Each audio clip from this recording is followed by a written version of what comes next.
In 1882 Arizona Territory, Victoria Ashford, a wealthy widow from Boston, arrives with grand plans to acquire Apache land for her late husband's mining empire. When she encounters Naiche, a proud Apache warrior defending his people's sacred territory, her attempted bribery takes an unexpected turn. What begins as a clash between greed and honor transforms into a profound journey that will challenge everything Victoria believes about wealth, land, and what truly matters in life. The scorching Arizona sun beat down mercilessly on the elegant carriage as it rolled to a stop at the edge of Fort Apache.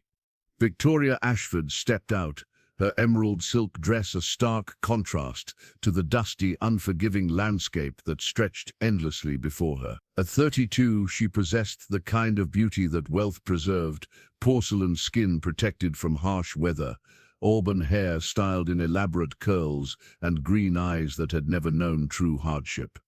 "Mrs. Ashford," Colonel Morrison greeted her, his weathered face showing clear disapproval. "I must again express my concerns about your proposition." Victoria adjusted her parasol with practiced grace. "Colonel, I didn't travel 2,000 miles from Boston to be discouraged by concerns. My late husband's empire requires expansion, and the copper deposits in those Apache hills are exactly what we need. Those hills are sacred to the Apache people, Mum. They won't sell, no matter the price." A slight smile played at Victoria's lips. "Everything has a price, Colonel. I've bought senators, judges, and entire towns. These natives will be no different." The Colonel's jaw tightened. "The Apache aren't like anyone you've dealt with back east, Mrs. Ashford. They've been on this land since before memory. It's not just property to them, it's their soul." "Souls can be purchased too," Victoria replied coolly. "I need only find the right currency." As she spoke, a group of Apache riders appeared on the horizon, their silhouettes shimmering in the heat. They moved as one with their horses, a fluid grace that made Victoria's hired guards shift nervously. The lead rider separated from the group, approaching with deliberate slowness. Victoria had expected someone savage, perhaps decorated in war paint and feathers like the illustrations in Eastern newspapers. Instead, the man who dismounted before her carried himself with a dignity that reminded her uncomfortably of the European nobility she'd met in her travels. He stood tall, perhaps 6 feet, with bronze skin that gleamed in the sunlight and dark eyes that held an intelligence that immediately challenged her preconceptions. "This is Naiche," the colonel said, tension evident in his voice. "He speaks for his people in these matters." Naiche's gaze moved over Victoria with an assessment that made her unexpectedly self-conscious. When he spoke, his English was accented but clear. "You are the woman who wishes to buy the wind. I beg your pardon. The land you want, can you also buy the wind that moves through the canyon, the rain that falls upon it? The memories of our ancestors who walked there before your people knew this world existed." Victoria straightened her spine. "I'm offering $50,000 for the mining rights. That's more money than your entire tribe could spend in 10 lifetimes. Money." Naiche said the word as if tasting something bitter. "You think we are children, to be dazzled by shiny things. I think you're practical people who could use resources to help your families.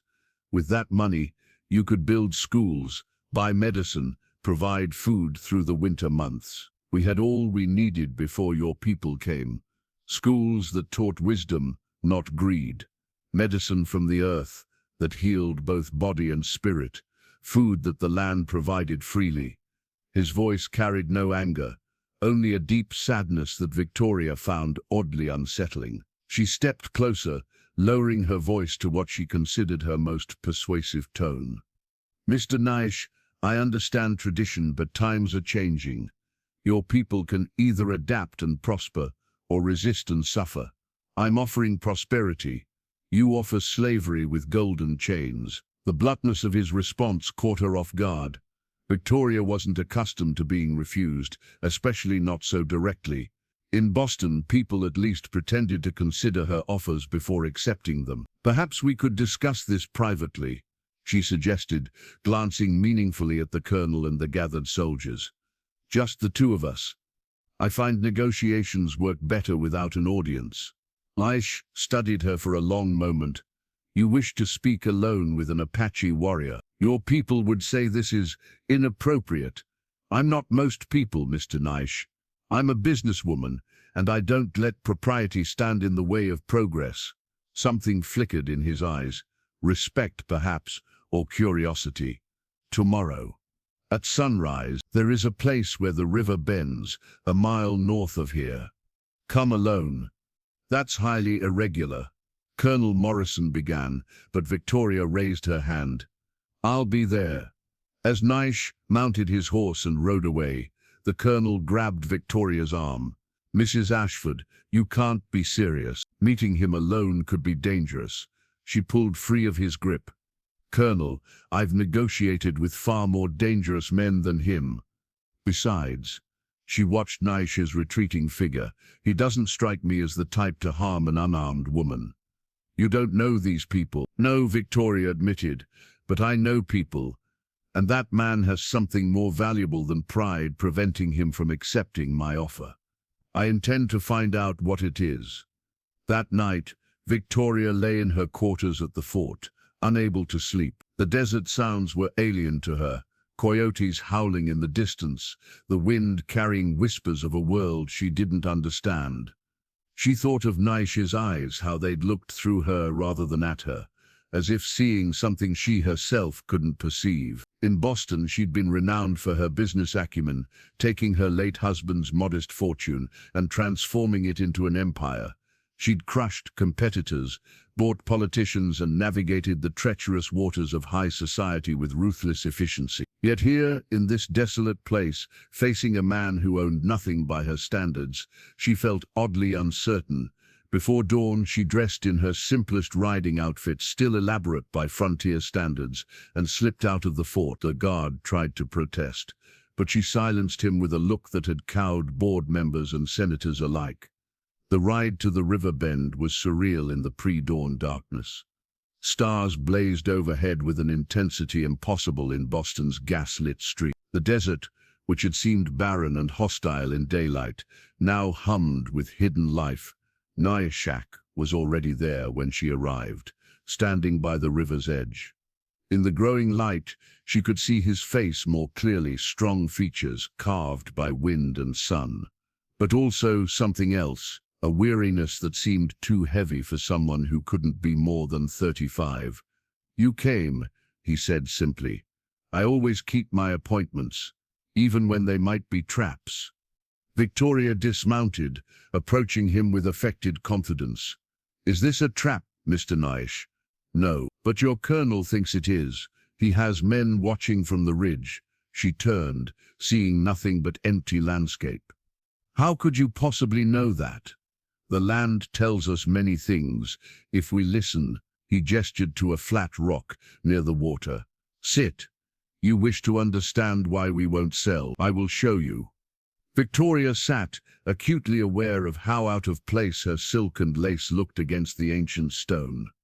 Naiche remained standing, his gaze fixed on the distant mountains painted purple by the approaching dawn. Tell me, he began, what do you see when you look at this land? Opportunity, resources, potential wealth that's being wasted, and that is why you will never understand. He picked up a handful of earth, letting it sift through his fingers. This soil holds the bones of my grandmothers. That mountain watched my people's children learn to walk for 1,000 generations. The river knows our songs, our tears, our celebrations. That's very poetic, but you have a son.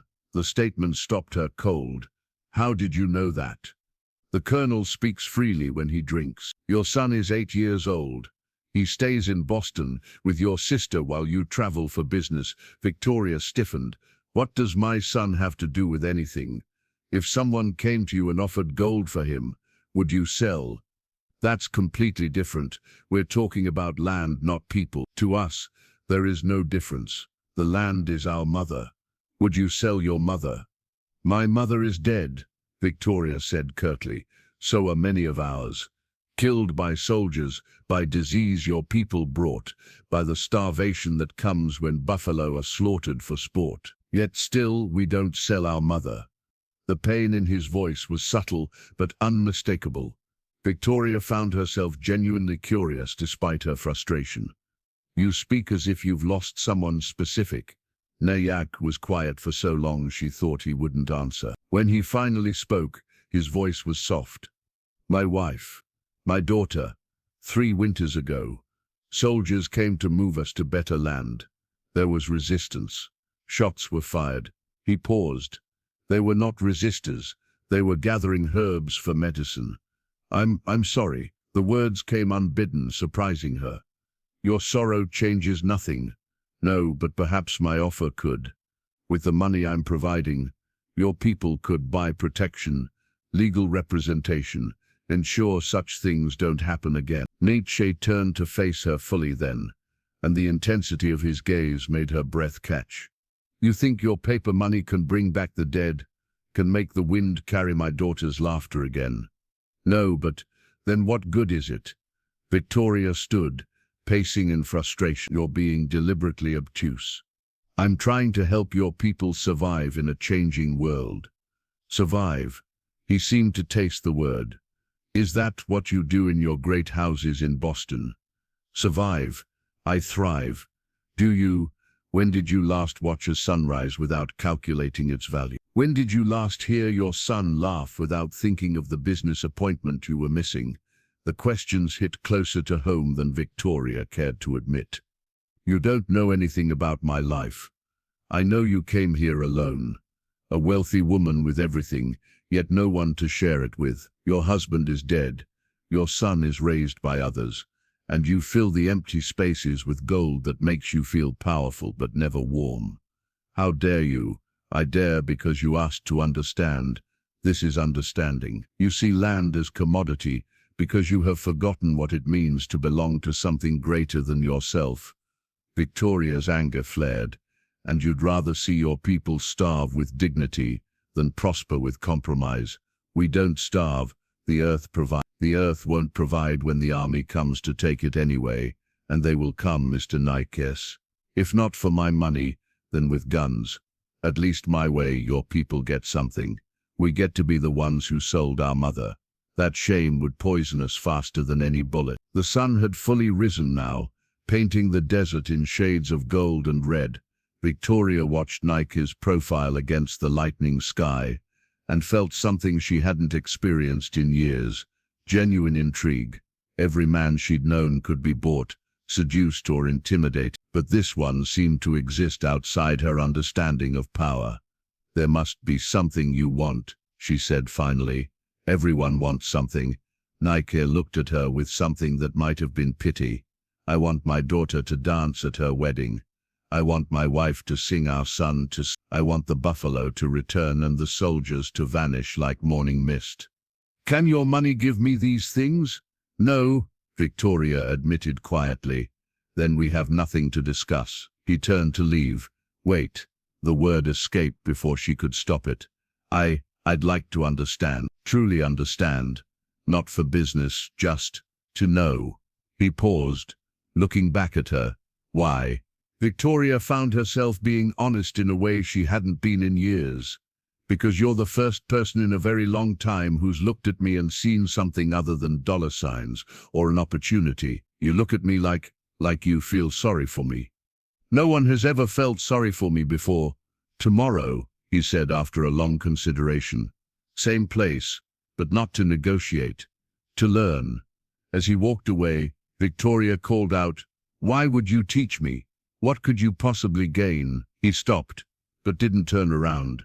"Perhaps if one white person understands, others might follow. Perhaps my daughter's spirit will rest easier, knowing I tried to build bridges instead of only defending walls." He paused. "Or perhaps I'm simply curious about a woman who travels across the country to buy wind." Victoria watched him disappear into the landscape, feeling something shift inside her chest, a sensation she couldn't quite name, but that felt dangerously like the first crack in armor she'd worn.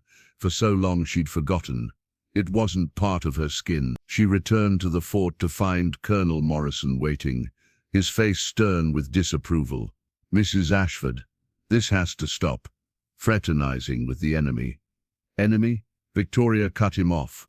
"They're not our enemy, Colonel.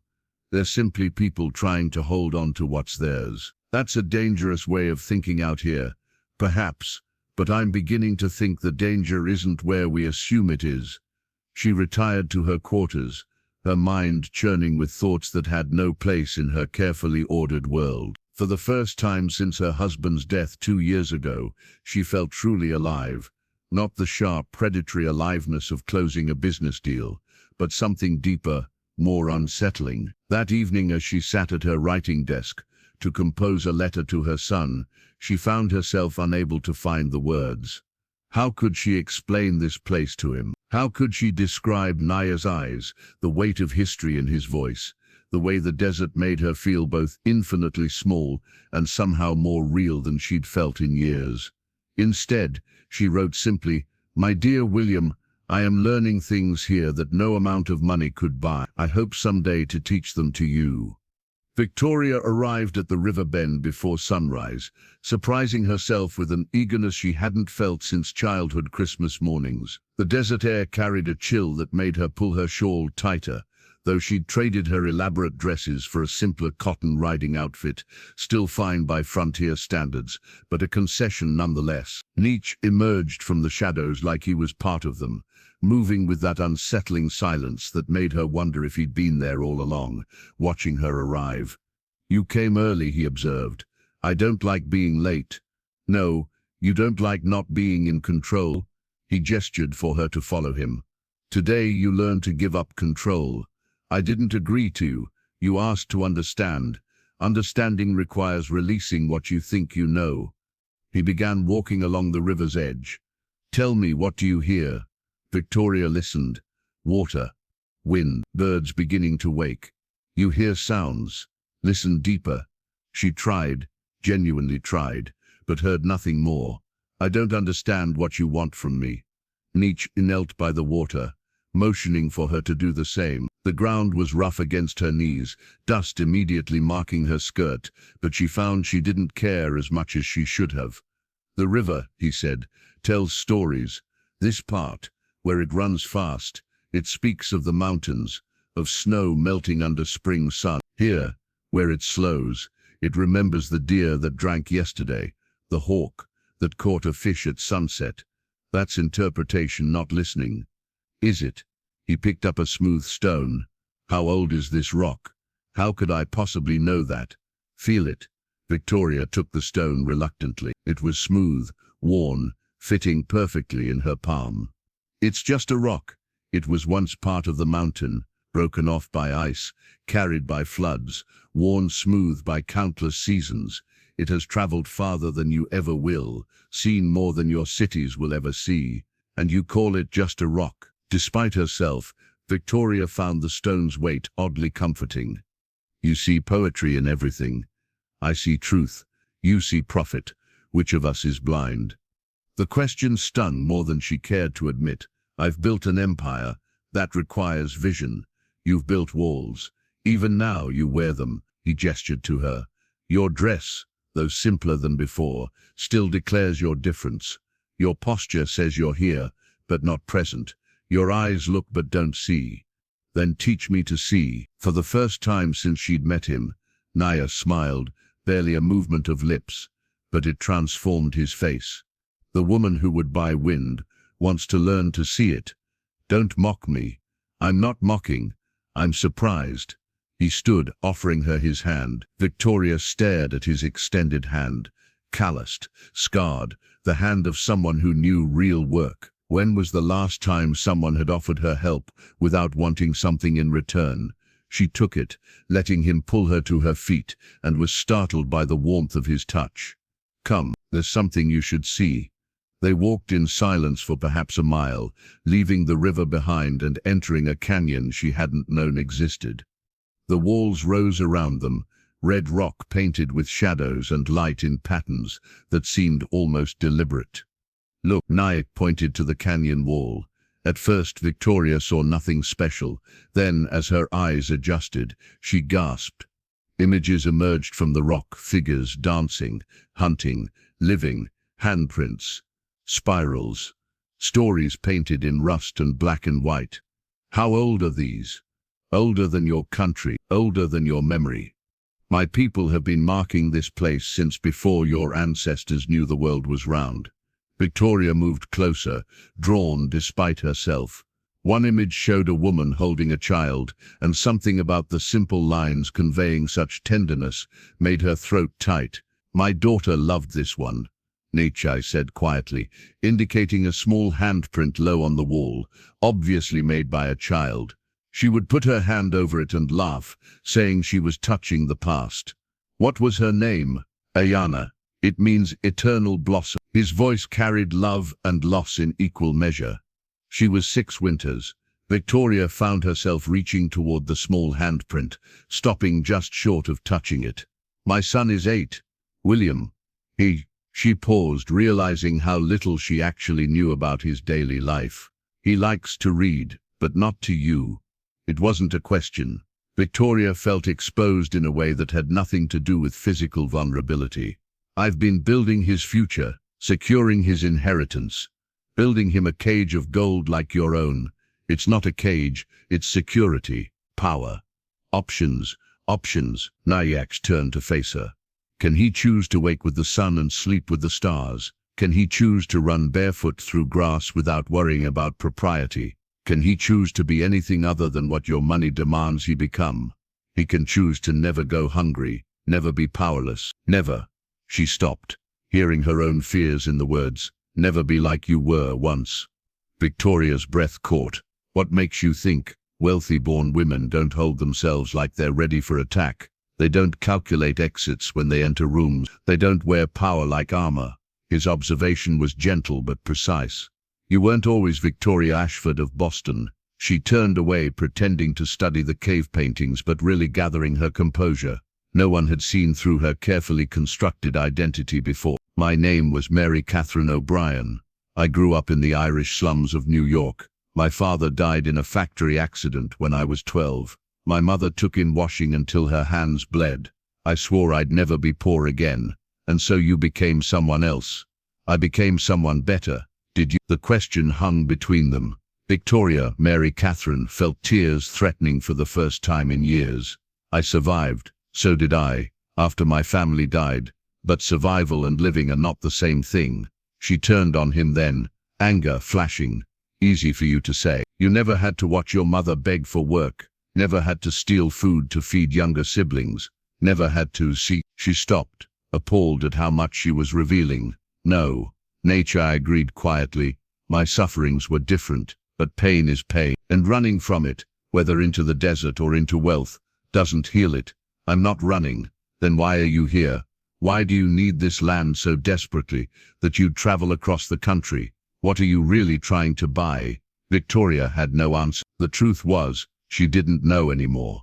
The acquisition had seemed vital in Boston, another victory to prove her worth. But standing here, in this ancient place, with this man who saw too much, she felt the emptiness of it. I don't know, she admitted, the words barely a whisper. Naiche nodded as if this was the first true thing she'd said. Come, there's more to see.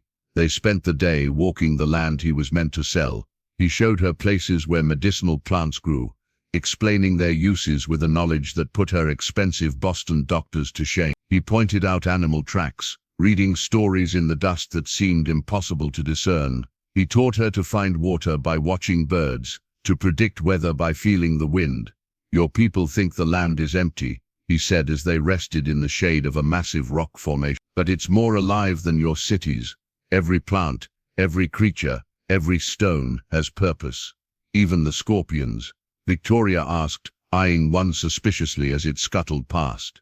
Especially the scorpions. They teach caution, respect, that small things can carry great power. Like you, he looked at her curiously. You think I have power? You're the only person who's ever said no to me, and meant it. That's not power, that's truth. As the afternoon wore on, Victoria found herself relaxing in a way she hadn't in years. She removed her boots, letting her feet touch the bare earth. She unpinned her hair, letting the wind tangle it. She laughed, actually laughed, when a roadrunner stole the biscuit from her lunch. "See," Naiche said, and she realized he was almost smiling again. "The land is already teaching you to let go. Of biscuits, maybe. Of control. Of fear. Of the walls you've built so high you've forgotten what's outside them." As the sun began to set, painting the desert of impossible shades of orange and pink, they stood at the edge of a cliff, overlooking the valley. The land stretched endlessly, both beautiful and terrifying in its vastness. "Your offer," Naiche said suddenly, $50,000. Victoria's heart jumped. "Yes? What could that money buy in your world? A mansion, a dozen mansions, ships, railroads, senators, and happiness." She was quiet for a long moment. "I used to think so." "Used to?" "My husband died with $500,000 in the bank. He couldn't buy a single extra breath." She hadn't meant to say it, but the words came anyway. "He spent his whole life accumulating wealth, and in the end, he died alone while I was at a business meeting." "Did you love him?" I thought I did. He saved me from poverty, gave me a new name, a new life. I was grateful." "Gratitude isn't love." "No," she agreed. "But it was enough, or I thought it was." "And now?" Victoria looked at the sunset, feeling something crack inside her chest. "Now I wonder if I traded one form of poverty for another." Naiche was quiet for a moment, then spoke softly. "There's an Apache saying, 'The richest man is not he who has the most, but he who needs the least.' Pretty words, but words don't feed children." "No, but neither does gold, unless you trade it for something real. And each trade takes you further from the source." He picked up a handful of earth. "This feeds children. The sun, the rain, the knowledge of how to live with the land instead of against it. That's real wealth. You're asking me to abandon everything I've built. No, I'm showing you that what you've built is built on sand. It will crumble as all empires do. But this," he gestured to the land, "has been here since before memory and will remain long after we're forgotten."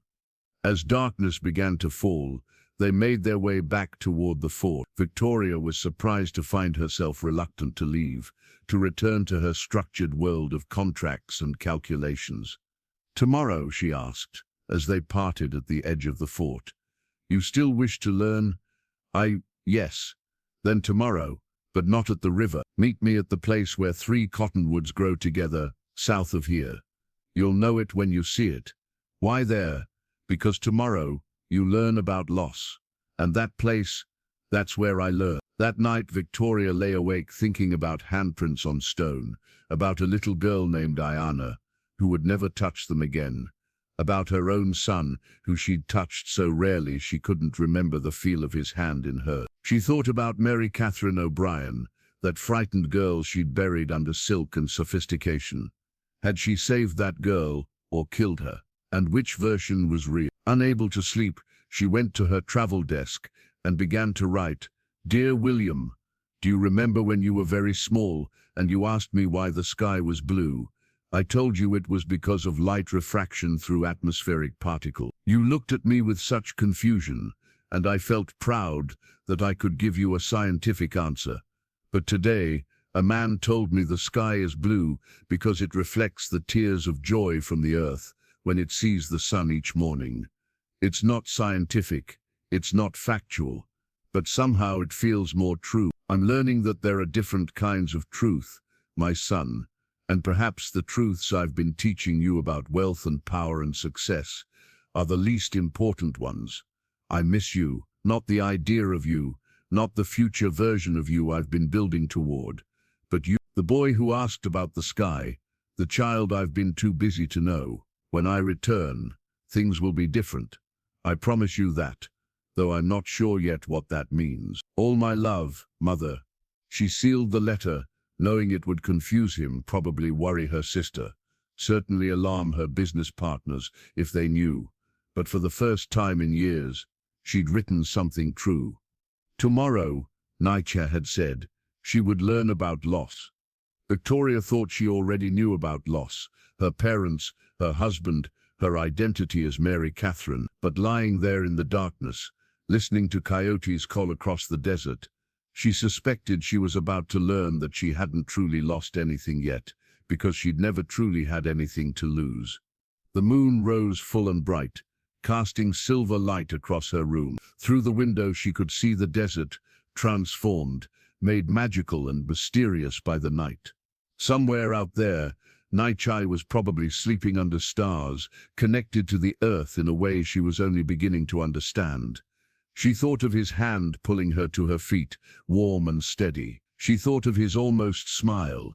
She thought of the pain in his voice when he spoke of his daughter.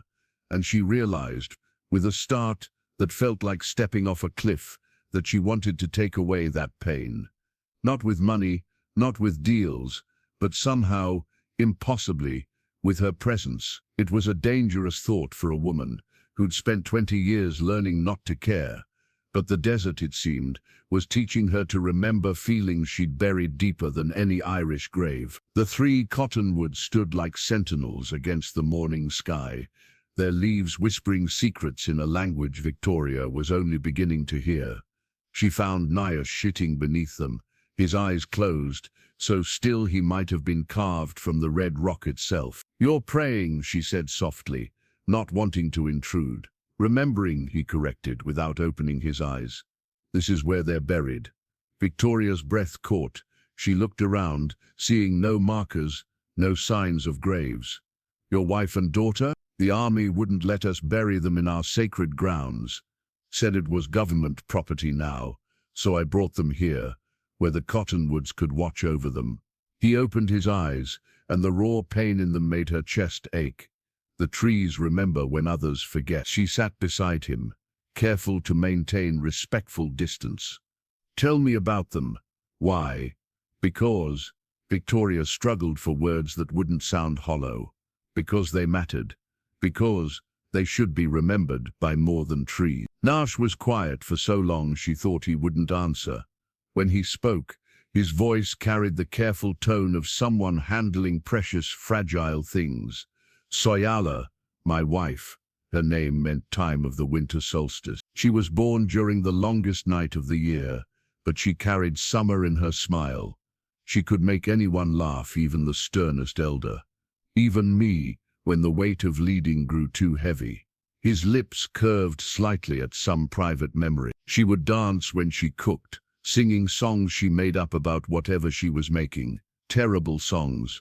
The rabbit stew would be embarrassed to be sung about so poorly. Victoria found herself smiling.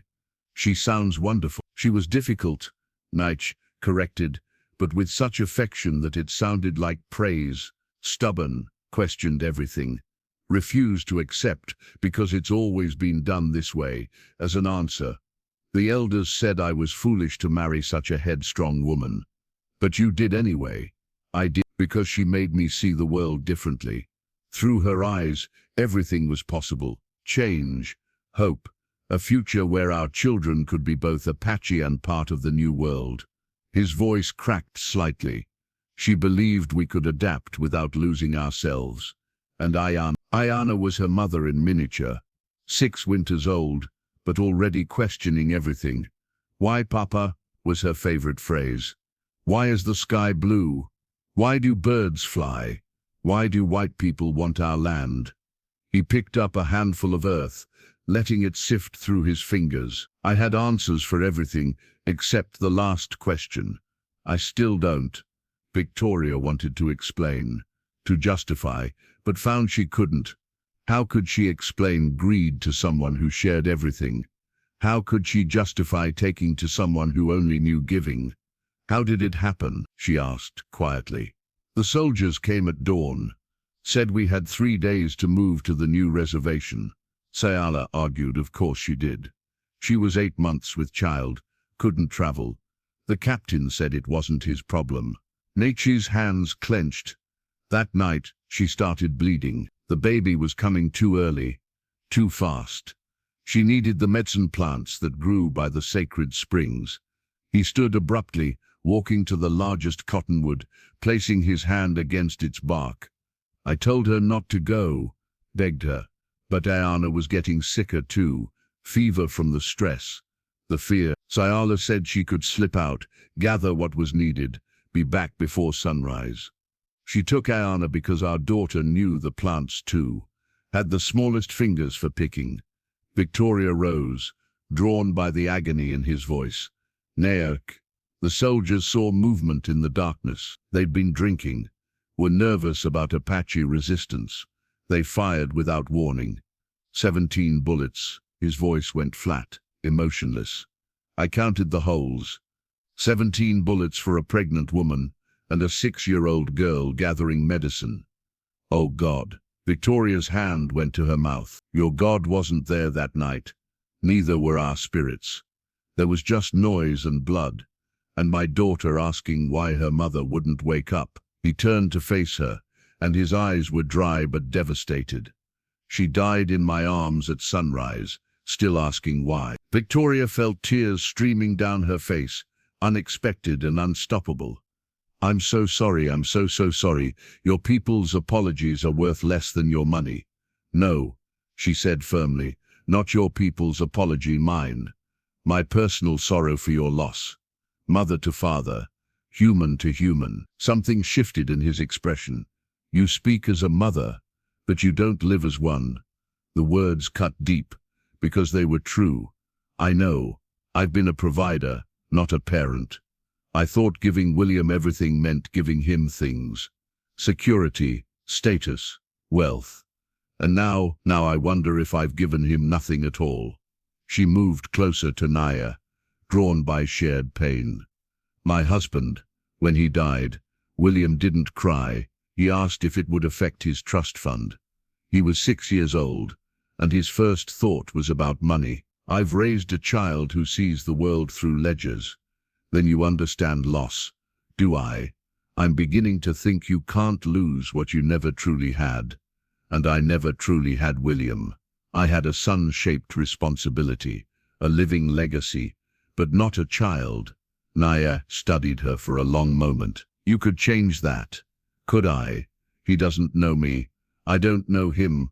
We're strangers living in the same house, when I'm there at all. Strangers can become family, but only if one is brave enough to reach across the distance. They stood together under the cottonwoods, surrounded by invisible graves and visible pain. Victoria found herself wanting to comfort him, but not knowing how. In her world, comfort came in the form of checks and solutions.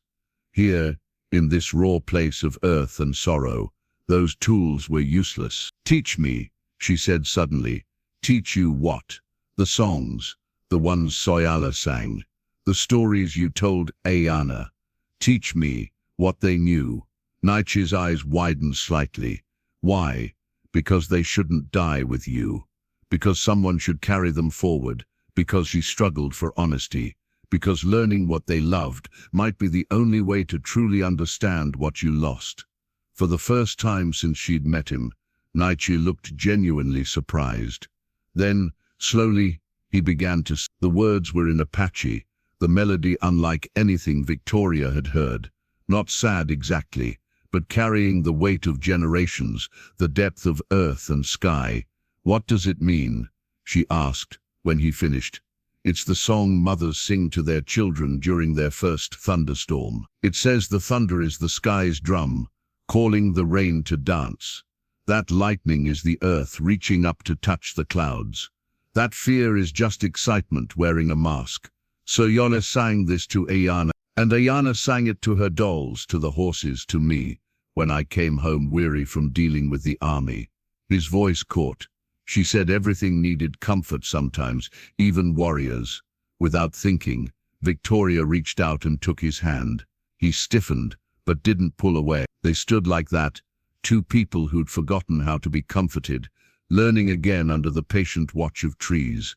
Your husband, Naiche said after a moment, did he ever hold your hand like this, just to hold it? Victoria thought back. No, touch was transactional. Appropriate public displays, at parties, private obligations in bedrooms. Never just this. This, human, simple, real. He turned her hand over, tracing the lines on her palm with one finger. The touch sent shivers through her that had nothing to do with desire and everything to do with being seen. These hands have never known work, he observed. They've signed million-dollar deals. That's not work. That's warfare with ink. He placed her hand flat against his chest, over his heart. Feel. His heartbeat was steady, strong. Victoria found her breath sinking with the rhythm. This is work, he said. Continuing to beat when you have every reason to stop. That's the hardest work there is. Is that why you won't sell the land? Because giving up would be stopping? I won't sell because selling would betray everything they died believing, that this land was worth protecting, that our way of life had value beyond price. He released her hand, and she felt the loss of contact acutely.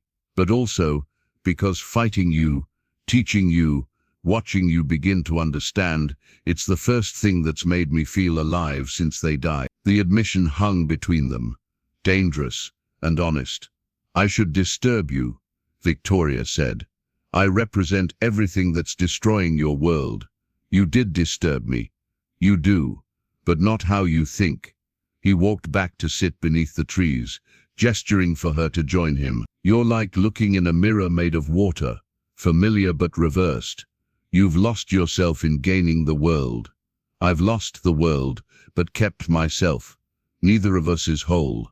Victoria sat beside him, closer than before. So what do we do?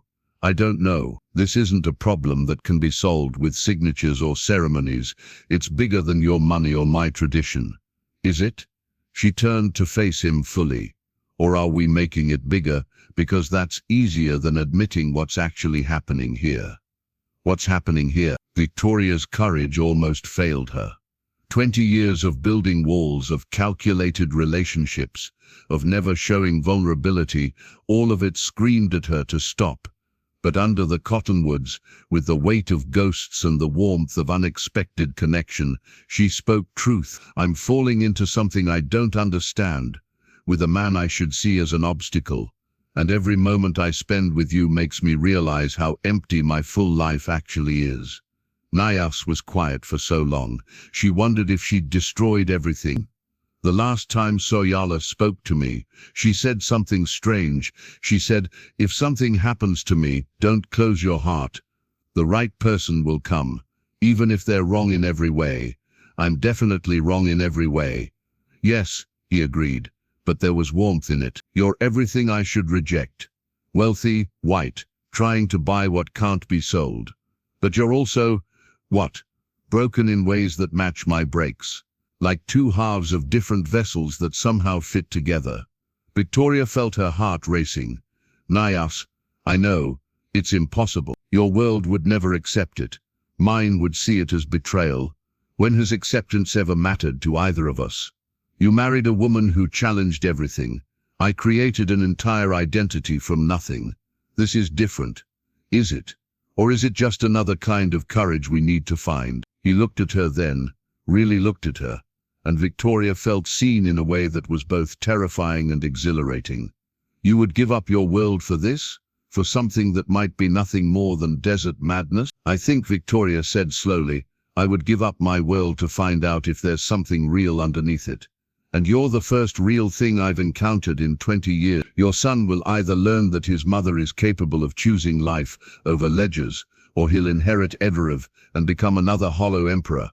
Either way, he'll have more than I've given him so far. Naiche stood abruptly, pacing with sudden agitation. You don't understand what you're saying. If you stay, the army will use it against my people. The Apache woman stealer and the white victim. It would justify everything they want to do to us. Then we leave. Leave, both of us, together. Find somewhere neither world can reach. You would become a refugee for the chance to learn what Soyala knew, what it feels like to dance while cooking, to sing terrible songs, to love without calculation. Victoria stood, moved to him, bold in her certainty, for the chance to stop surviving and start living. This is insane.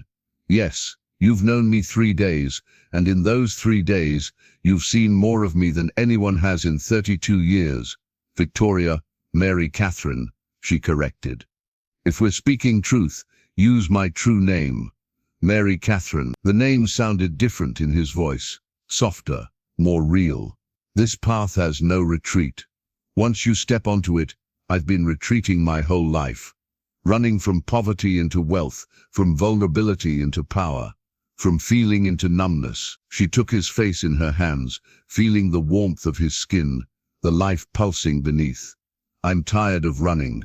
He covered her hands with his, and for a moment they stood frozen, balanced on the edge of something irreversible. Then, with infinite gentleness, he leaned his forehead against hers, not a kiss, but something more intimate, a sharing of breath, of space, of possibility. If we do this, he whispered, it won't be easy. Nothing real ever is. Your son will have a mother who chose love over money. Maybe that's the richest inheritance I could give him. They stayed like that, breathing together, while the cottonwoods whispered overhead and the ghosts of the past mingled with the promise of an uncertain future. Victoria felt something shift inside her, tectonic and permanent. The person she'd built herself to be crumbling like the empire Naiche had predicted, revealing something raw and new underneath. There's a place, Naiche said finally, north, in the mountain, a valley where my grandmother's people lived before the treaties. Hidden, forgotten. We could, yes. You haven't heard the rest. I don't need to. If it's away from all this, if it's with you, then yes. He pulled back to look at her, and she saw wonder in his eyes. You're serious. I've never been more serious about anything in my life. And that terrifies me more than poverty ever did. When? Tonight. Tomorrow. Now. Before I remember all the reasons this is impossible. And your $50,000. Give it to your people. Let them use it to fight, to survive, to preserve what they can.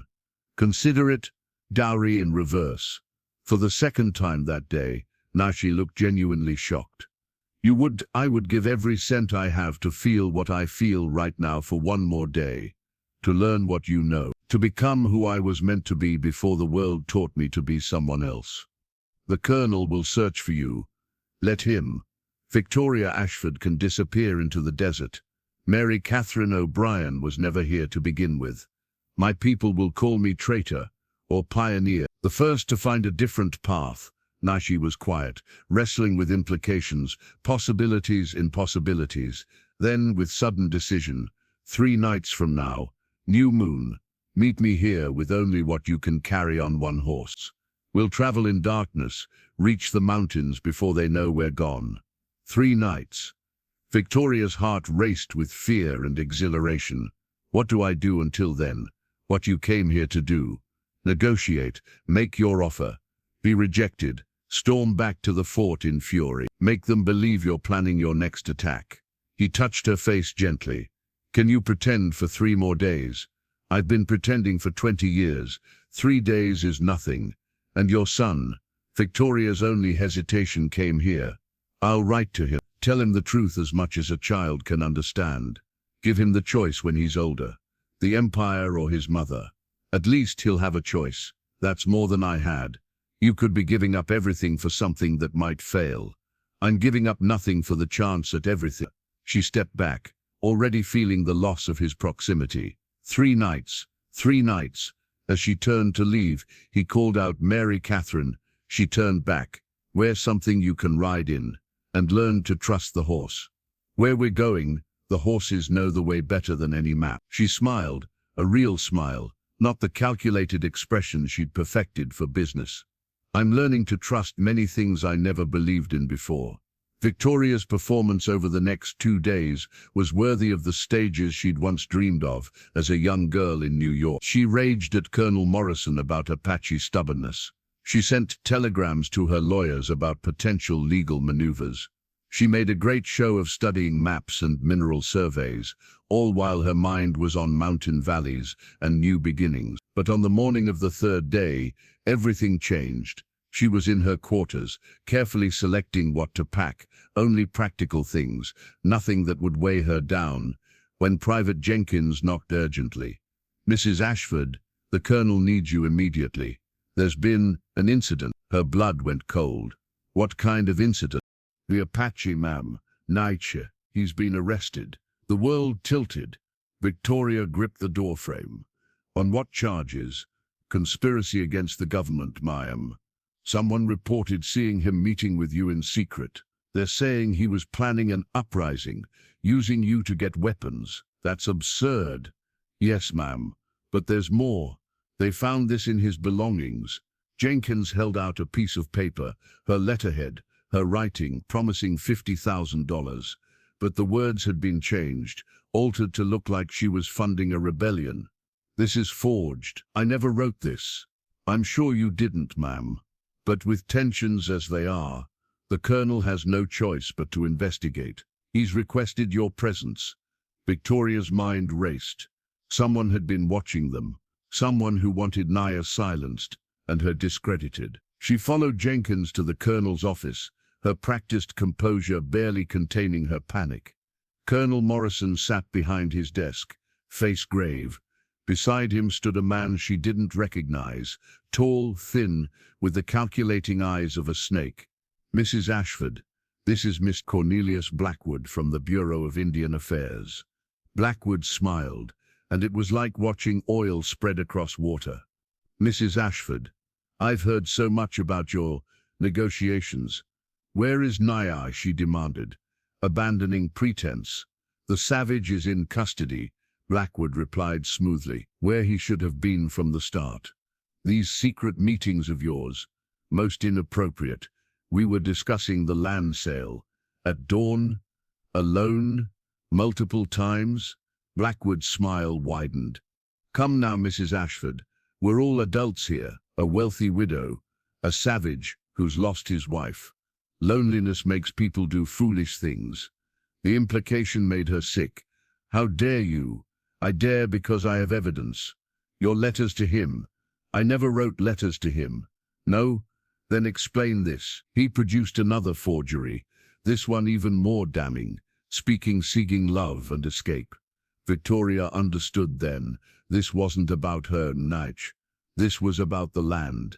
Someone wanted it badly enough to destroy them both. What do you want, Mr. Blackwood? Direct. I like that. He sat down, making himself comfortable. It's simple. You sign over the mining rights to my associates at a much reduced price, of course. Given your compromised position, and this unfortunate misunderstanding disappears. Naiche goes free. You return to Boston with your reputation intact. And if I refuse, then Naiche hangs for conspiracy. And you, Mrs. Ashford, will find your business empire investigated for funding Indian rebellions. Amazing how much evidence can be found when one looks hard enough. Colonel Morrison shifted uncomfortably. Miss Blackwood, I don't think. You're not paid to think, Colonel. You're paid to maintain order. Blackwood's mask slipped for a moment, revealing the viciousness beneath. And right now, order means resolving this situation quickly. Victoria felt the walls closing in. 20 years of business had taught her to recognize a trap. But knowing and escaping were different things. I want to see him, she said. Absolutely not. Then we have nothing to discuss. She turned to leave. Mrs. Ashford. Blackwood's voice was silk over steel. He has perhaps 6 hours before a military tribunal convenes. These frontier trials are remarkably swift, especially for Indians who threaten white women.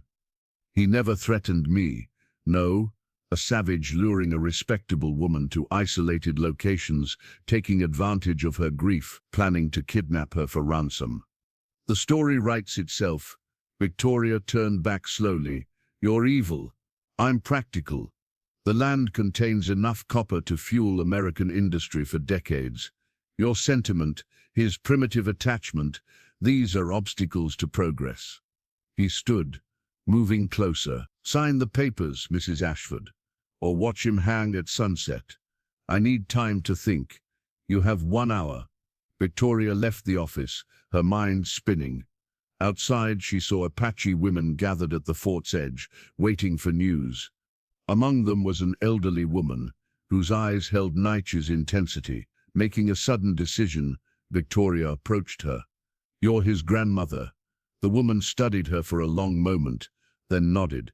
"They're going to kill him, unless I give them the land. The land cannot be given. It belongs to itself. Then he dies." The old woman's eyes filled with an ancient sadness. "He died when his family was taken.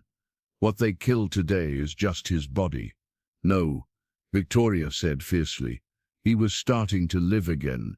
We were—" She stopped, aware of the soldiers watching. "I know what you were," the grandmother said quietly. "I saw it in his eyes when he spoke of you. The same light that Soyala put there. Help me save him." "How?" Victoria's mind raced, then cleared with sudden certainty. "Get word to your people. Tell them to be ready to run, tonight, during the chaos." "What chaos?"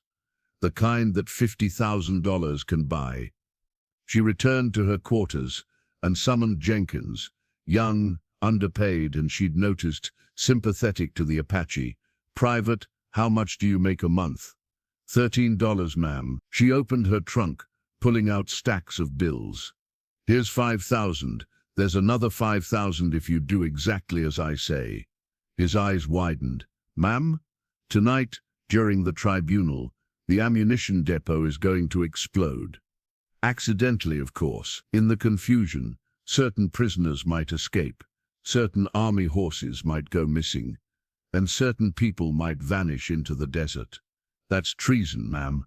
No, it's justice, and it's more money than you'll see in 10 lifetimes of army service." She met his eyes. "Your choice, Private. Help me, or report me, but decide quickly." Jenkins looked at the money, then at her. "My brother married an Apache woman. The army made him choose her or his commission. He chose her.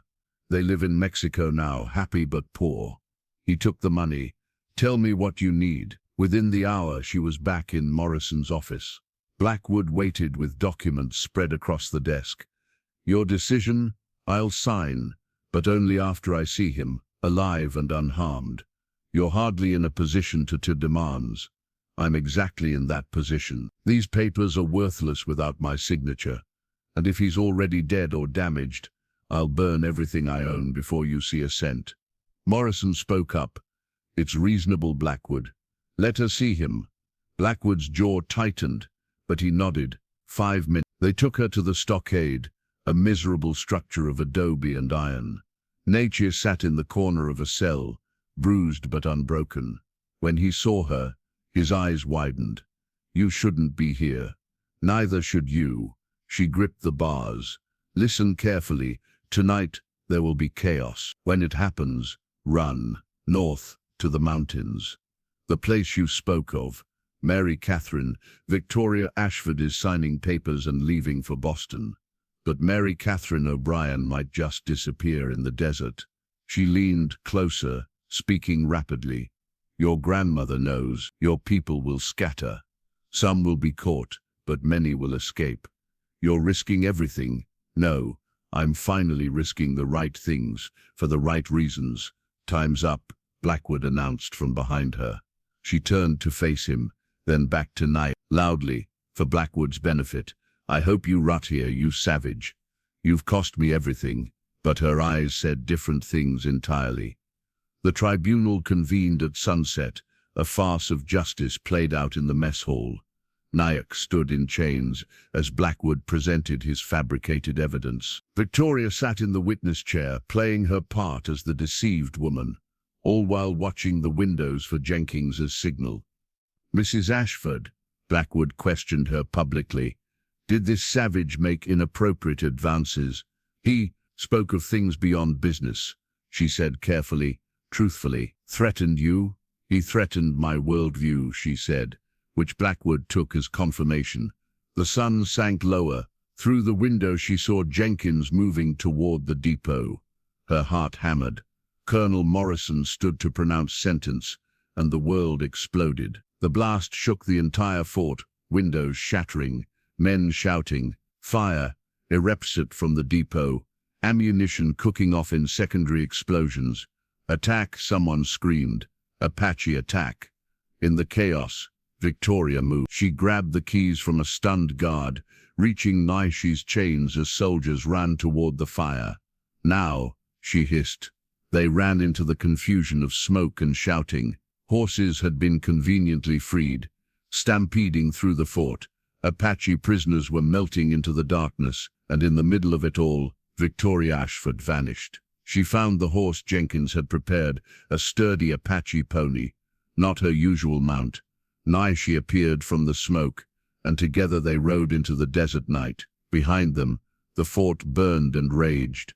Ahead lay uncertainty. They rode hard for hours, not speaking, following paths visible only to Naiche. When they finally stopped at a hidden spring to rest the horses, Victoria collapsed against a rock, the magnitude of what she'd done hitting her. "I'm a fugitive. You're free. I've lost everything. You've found everything." She looked at him in the moonlight, this man she'd known less than a week, for whom she'd destroyed her carefully constructed life. "What if we're wrong? What if this is just—" He silenced her with a kiss, not passionate, but profound, a promise, a prayer, a seal on the choice they'd made. When they parted, he spoke softly. "Soyala used to say that love wasn't about finding someone worth dying for, but someone worth living for, worth changing for, worth becoming yourself for. And if yourself is someone you don't recognize, then you become acquainted, like strangers becoming family." They rode through the night and into the dawn, the desert transforming around them. With each mile from the fort, Victoria felt layers of Victoria Ashford falling away, revealing Mary Catherine underneath, but not the frightened girl from the slums. Someone new, someone tempered by loss and awakened by love.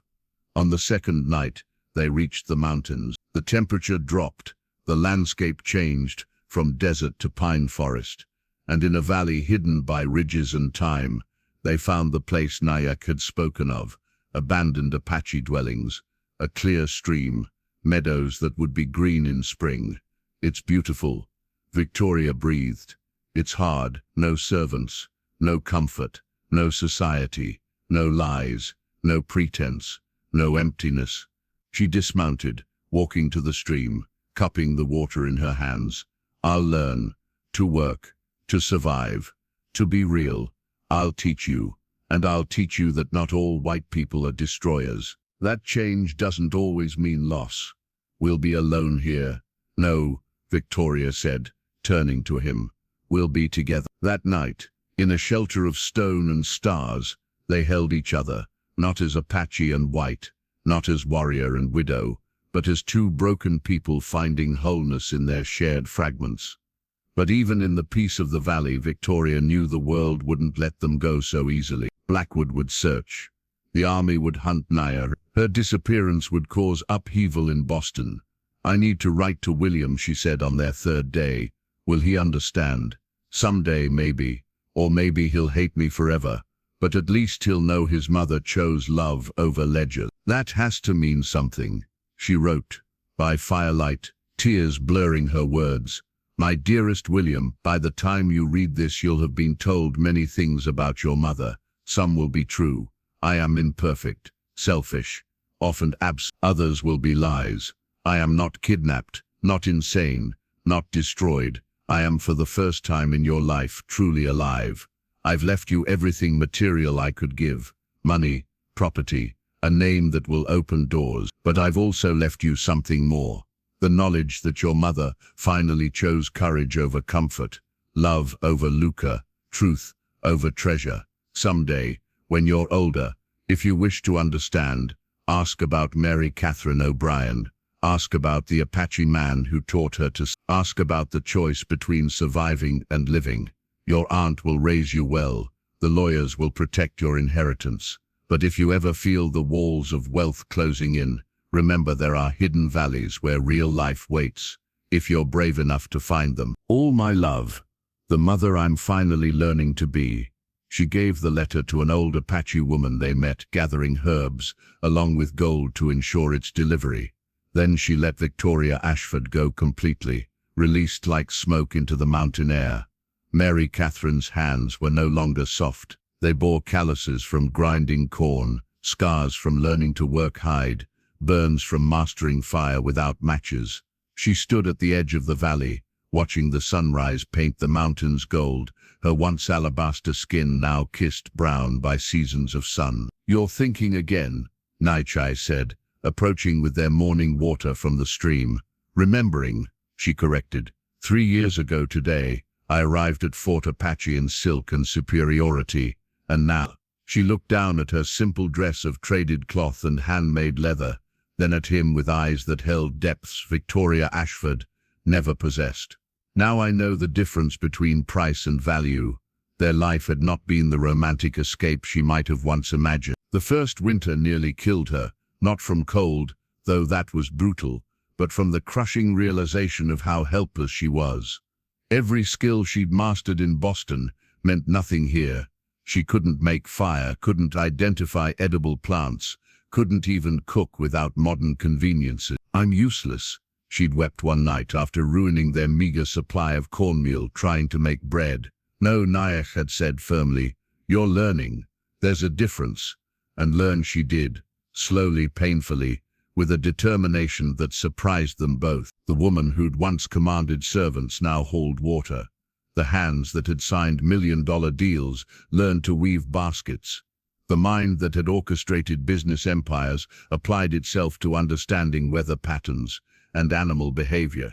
But the greatest learning was internal. "I got another letter," she said now, pulling a worn envelope from her pocket. Through their network of Apache traders and Mexican merchants, they maintained a fragile connection to the outside world. Letters took months to arrive, but they came. "From William, from my sister. William still won't write." The pain of that was sharp, even after 3 years. "He's 11 now, top of his class, being groomed for Harvard. He's becoming who you raised him to be." "Yes." She opened the letter, though she'd already read it dozens of times. "Margaret says he's cold, calculating, that he refers to me only as the woman who abandoned her responsibilities." Naiche set down the water, wrapping his arms around her from behind. "He may understand when he's older, or he may become another Blackwood, seeing the world only through acquisition." She leaned into his warmth. "I made him that way. I can't unmake it from here. You made a choice, for life over death, for love over emptiness. Some days I wonder if I chose selfishly, and other days." She turned in his arms, looking up at the face that had become her whole world. "Other days I know that staying would have killed the part of me that could love anyone, including him. What good is a mother who's only a ghost in silk?" Their life together had deepened in ways she couldn't have anticipated. Without the distractions of society, the buffers of servants, the escapes of business, they'd been forced to truly know each other. She'd learned his silences, which ones meant sorrow, which contemplation, which pizza. He'd learned her restlessness, when to push her to grow, when to let her struggle, when to simply hold her.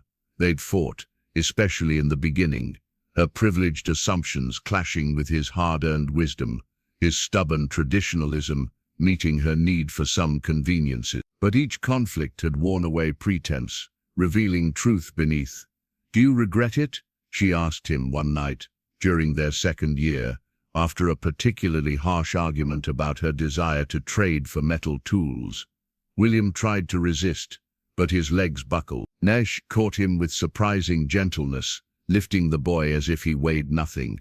For a moment William's facade cracked, revealing the terrified child beneath. "I don't want to die here," he whispered. "You won't," Mary Catherine said fiercely. "I promise you won't." They settled him in the small room they'd prepared, and Mary Catherine saw him truly seeing their home for the first time.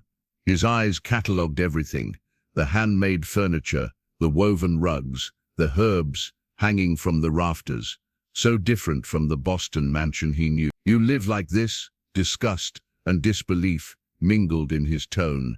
"You gave up everything for this?" "I gave up nothing," she said, preparing the medicine Naiche's grandmother had taught her to make. "I found everything, pretty words." He turned his face away. "Aunt Margaret says you always had pretty words to justify your selfishness." Mary Catherine's hands trembled as she mixed the herbs. Margaret had never forgiven her, that much was clear. But what poison had she poured into William's ears? Naiche entered with hot water and clean cloths. William watched him with suspicious eyes. "Are you going to scalp me?" the boy asked, with bitter sarcasm. "No," Naiche replied calmly. "I'm going to save your life, if you'll let me." "Why would you?" "Because you're her son. Because you're a child in pain. Because that's what humans do, help each other." "Humans?" William laughed bitterly. "That's rich. Coming from—" The coughing fit that seized him was violent, bringing up more blood. Mary Catherine rushed to hold him, and for a moment he was too weak to resist. She felt how thin he was beneath the expensive clothes, how fragile. "Let us help you," she whispered into his hair. "Please, William, fight me later, hate me forever if you must. But let us help you now." Perhaps it was exhaustion or fear, but William stopped resisting. They worked together, she and Naiche, with practiced harmony. The Apache medicine was bitter. William complained with every sip, but it soothed his cough.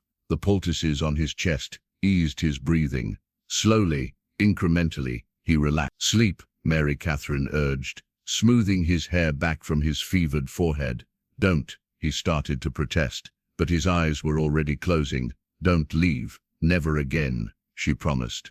He slept for 18 hours. Mary Catherine never left his side, watching each breath, terrified it would be his last. Naiche brought her food, sat with her, but understood her need to maintain vigil. "He hates me," she said quietly in the deep of night. "He's been taught to hate. That's different from true feeling." "Is it?" "The result is the same. Results can change. Teaching can be undone." He touched her shoulder gently, "But only if he lives." When William finally woke, the fever had broken. His eyes were clearer, though still hostile. He looked around, orienting himself, then focused on his mother. "You look different," he said. "I am different. Poor," he clarified cruelly. "Old. Weathered." "Yes," she agreed simply. All of those things, her lack of defense, seemed to confuse him. "Don't you care about being poor? Old? No, those are just words, William. They have only the power we give them. Easy to say when you've thrown away actual power. Have I? I have love, purpose, peace. What power is greater than that? Money, influence, control. I had all those things. They never kept me warm." William struggled to sit up, wincing. "You had me. Wasn't I enough to keep you?" There it was, the real wound beneath the anger. "Oh, my darling boy." Mary Catherine reached for him, but he flinched away. "You were everything, but I was nothing. How could nothing be enough for everything?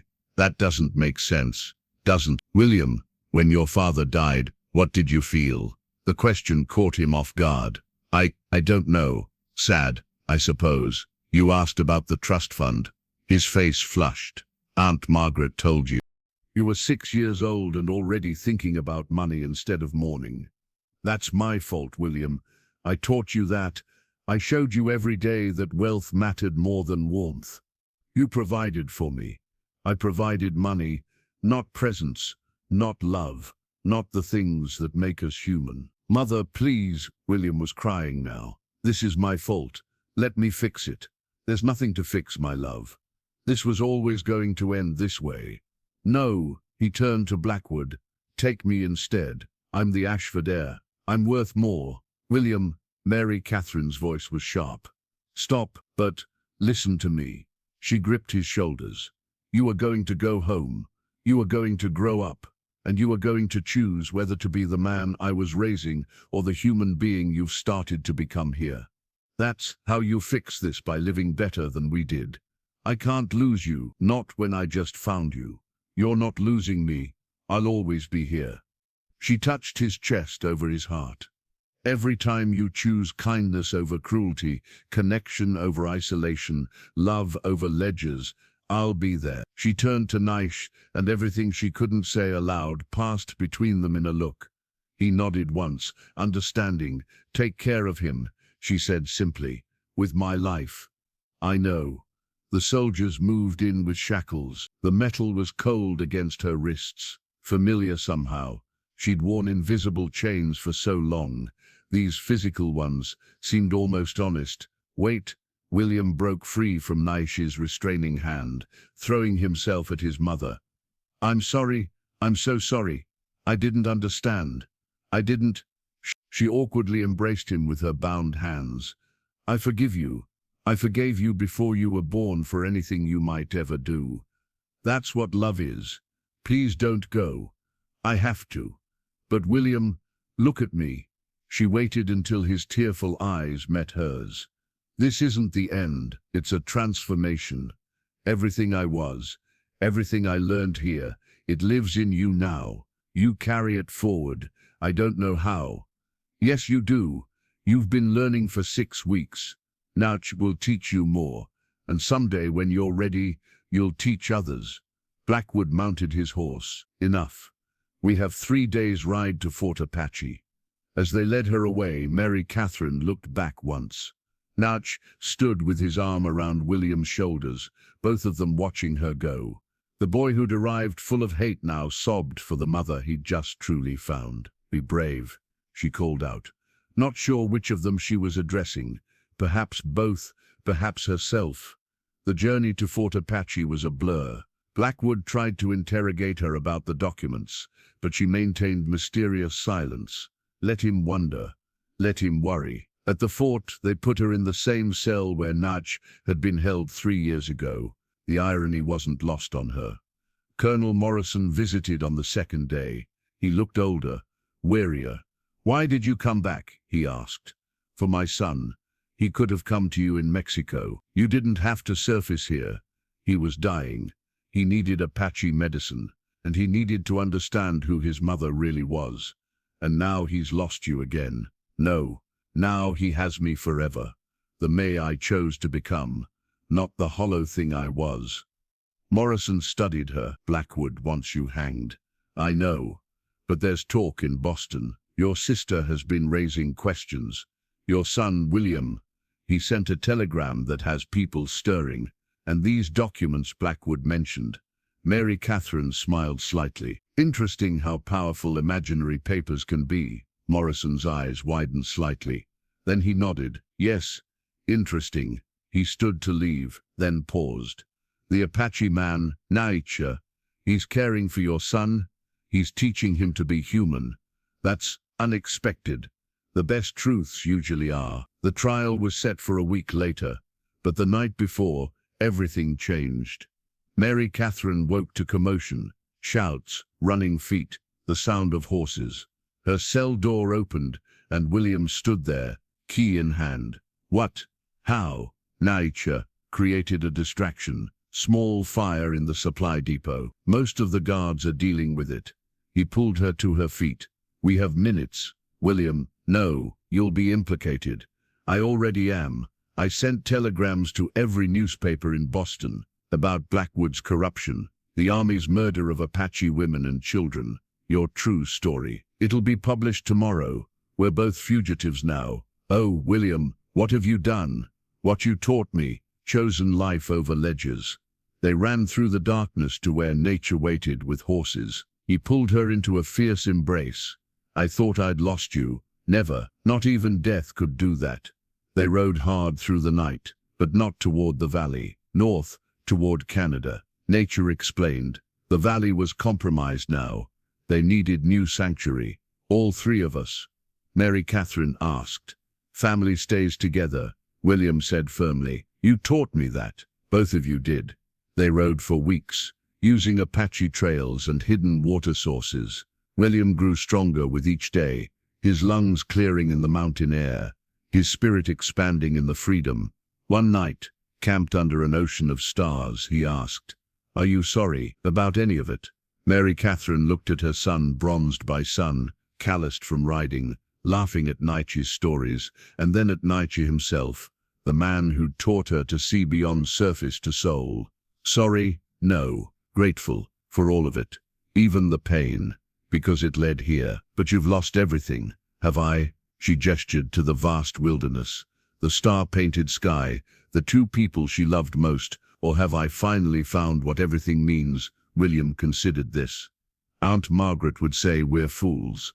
Probably Boston society would call us outcasts." "Definitely. And we're probably going to struggle and suffer and face hardships I can't even imagine. Almost certainly. William smiled, a real smile, perhaps his first in years. Good. I'm tired of comfortable emptiness. I want uncomfortable fullness. Naiche reached over, ruffling the boy's hair. Spoken like a true Apache, or a true O'Brien, Mary Catherine added, or just truly human, William said. They reached Canada after another week, finding sanctuary with a community of mixed peoples, Apache who'd fled the wars, Irish who'd fled poverty, French traders, Métis families. It was a place outside governments and expectations, where people were judged by their contributions, not their origins. Mary Catherine and Naiche married in a ceremony that blended Apache tradition with Irish blessings. William stood as witness, proud and present. They built a new home, larger than the valley shelter, strong enough for harsh winters. William helped with every board and nail, learning construction along with compassion. Ipalagogue. 20 years hence, William Ashford, or William O'Brien as he now called himself, stood before the assembled Congress, his hair touched with premature grey from years under the sun, his bearing that of a man who'd learned authority from the earth, up rather than the top down. Gentlemen, he began, his voice carrying his mother's conviction and his stepfather's calm. You asked me to speak about the Apache Integration Initiative, about how we've managed to create communities where native and European peoples live in harmony. The answer isn't in any policy or treaty, it's in a story. He told them about a wealthy woman who'd tried to buy wind and an Apache warrior who'd taught her it was already free, about a boy dying of consumption in his body and soul, saved by medicine that treated both, about losing everything to find everything. My mother, Mary Catherine O'Brien, died last winter, he continued, his voice steady despite the grief. She was surrounded by her 7 grandchildren, my children who called her grandmother in 3 languages. She died holding hands with the Apache man who'd taught her to live, in a house built by people who'd once been enemies, in a community that proves we can choose connection over division. He paused, looking at the assembled politicians, many of whom had known Victoria Ashford in her previous life. She used to say that the wealthy woman she'd been had promised land for a bed, a transaction, a purchase of place to rest. But what she found was that the land couldn't be bought, only joined. That rest came not from possession, but from belonging, and that the Apache's answer, the refusal that had left her trembling, was actually an invitation to something greater than ownership. An elderly senator raised his hand. Mr. O'Brien, this is all very poetic, but what practical applications? The practical application, Senator, is that I'm living proof. I was raised to be you, wealthy, powerful, empty. I was saved by the very people our government tried to destroy. And now I stand here, representing communities across the territories where Apache knowledge and European innovation combined to create something neither could achieve alone. And you credit this to your mother's transformation. William smiled, hearing an echo of her voice. I credit it to the moment she stopped trying to buy wind and learned to feel it instead. The moment she chose to tremble not with fear or rage, but with the possibility of becoming real. Later, standing at her grave, marked with both an Irish cross and Apache symbols, William read aloud from her final letter, My beloved son, if you are reading this, then my body has returned to the earth I finally learned to love. Do not grieve too long. I had what most never find, 2 lives, one of accumulated emptiness, one of abundant fullness. The woman who promised land for his bed thought she could purchase belonging. The Apache's answer taught her that belonging can't be bought, only owned through presence, patience, and the courage to be transformed. That trembling she felt wasn't fear. It was her false self beginning to crack, letting light into places that had been dark for decades. You, my darling boy, were that light's greatest gift, not the son I bore in wealth and abandoned in ambition, but the son I found in loss and raised in truth. Remember, we are all just wind, temporarily given form. The question isn't how much we can grasp, but how freely we can blow. Love always, your mother, who learned to be one. William folded the letter, tucking it against his heart. In the distance, his children played brown and white and mixed, speaking English and Apache and French, embodying the world their grandmother had died believing possible. His eldest daughter ran to him.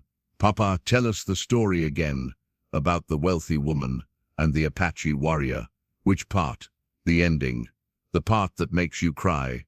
William lifted her up, looking toward the mountains where it had all begun. "The ending isn't an ending, little one. It's a transformation. The wealthy woman thought she was buying land, but she was really being offered sky. The Apache thought he was refusing a sale, but he was really opening a door. And the boy thought he was losing his mother, but he was really finding his heart. And they all lived happily ever after?" "No," William said, his mother's honesty in his voice. "They all lived truly ever after." "Which is harder and better than happy." "I don't understand."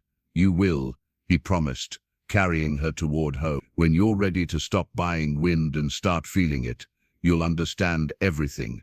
Behind them the wind rose, carrying seed and story across the land that no one owned and everyone shared. And somewhere in his whisper, if you listened closely, you could hear a wealthy woman's trembling transform into an Apache lullaby, sung by an Irish voice, teaching the world that love is the only currency that matters. In the end, the land she'd tried to buy had purchased her instead, bought her with beauty, transformed her with truth, and paid her in the only wealth worth having, the knowledge that we belong not to what we own but to what we are brave enough to love.